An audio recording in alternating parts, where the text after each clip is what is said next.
Assalamualaikum warahmatullahi wabarakatuh.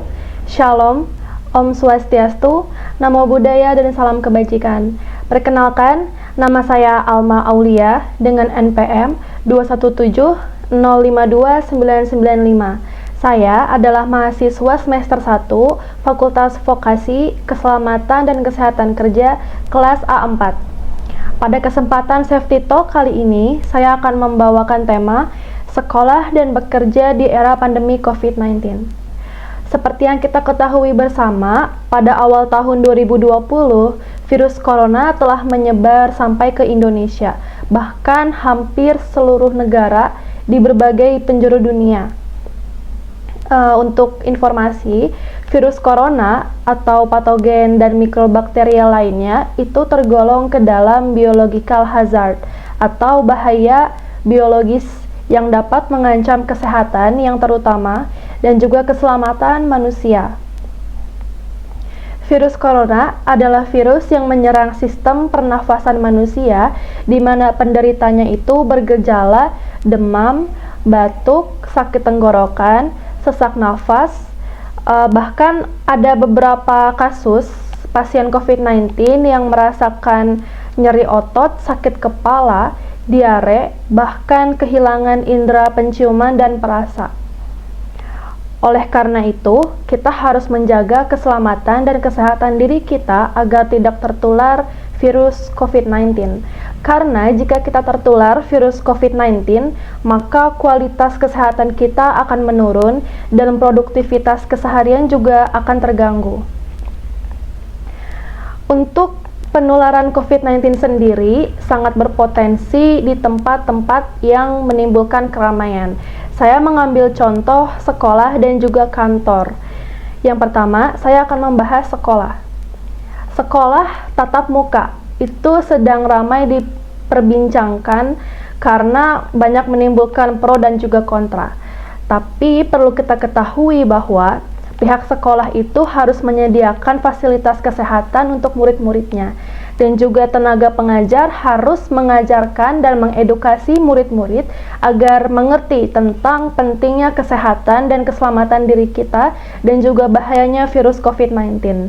Dan juga protokol kesehatan harus diterapkan secara ketat dimanapun kita berada. Dan yang kedua, saya akan membahas di sektor perkantoran. Seperti yang kita ketahui bersama bahwa kantor itu tempat orang-orang bekerja untuk memenuhi kebutuhan dasarnya.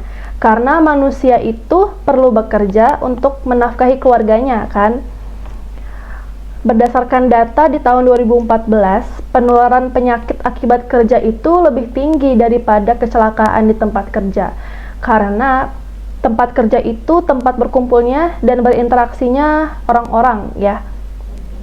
Oleh karena itu, dalam kasus COVID-19 ini, bagi pimpinan perusahaan diharapkan wajib memberikan fasilitas kesehatan untuk tenaga kerjanya dan juga memperhatikan status gizi dan kesehatan pekerjanya, seperti memfasilitasi mereka medical check-up atau PCR secara berkala agar mengetahui kondisi kesehatan mereka sebelum mereka bekerja. Nah, selain protokol kesehatan yang diterapkan di sekolah dan tempat kerja, kita sendiri juga harus bisa memanage agar kita tidak tertular virus corona. Contohnya dengan cara apa? Yang pertama, selalu membawa masker dan menggunakannya di tempat umum. Masker ini wajib dipakai dimanapun kita berada kecuali saat makan. Yang kedua adalah membawa hand sanitizer untuk membunuh mikrobakteri di tangan dan juga virus-virus yang menempel di tangan. Lebih bagus kalau bisa digantung seperti ini agar tidak lupa ya kalau kemana-mana. Yang ketiga, membawa tempat minum pribadi agar kita nggak minta-minta ke teman atau harus ngantri di kantin karena kan banyak orang ya. Yang keempat, membawa tumbler sendiri atau membawa bekal lebih bagus karena lebih sehat ya. Yang kelima, kita harus memastikan kalau kita itu mengkonsumsi makanan yang sehat seperti 4 sehat dan 5 sempurna.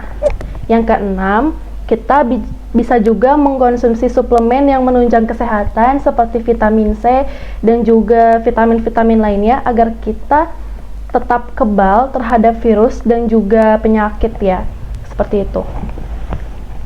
Untuk negara-negara yang kita lihat sebagai negara-negara yang sehat seperti Jepang, kita bisa meniru pola kehidupan masyarakat negara tersebut ya. Seperti negara Jepang, itu negaranya masyarakatnya itu cinta kebersihan dan juga kesehatan. Mereka peduli terhadap kesehatan diri mereka. Tapi bukan cuma peduli terhadap kesehatan diri mereka, tapi mereka juga peduli terhadap lingkungan sekitar mereka. Maka dari itu, kita bisa mencontoh mereka dalam pola kehidupan keseharian supaya kita lebih sehat dan juga selamat pada saat melakukan segala aktivitas. Kiranya sekian safety talk dari saya. Mohon maaf apabila ada kesalahan. Terima kasih perhatiannya. Wassalamualaikum warahmatullahi wabarakatuh. Shalom, Om Swastiastu, Namo Buddhaya, dan salam kebajikan.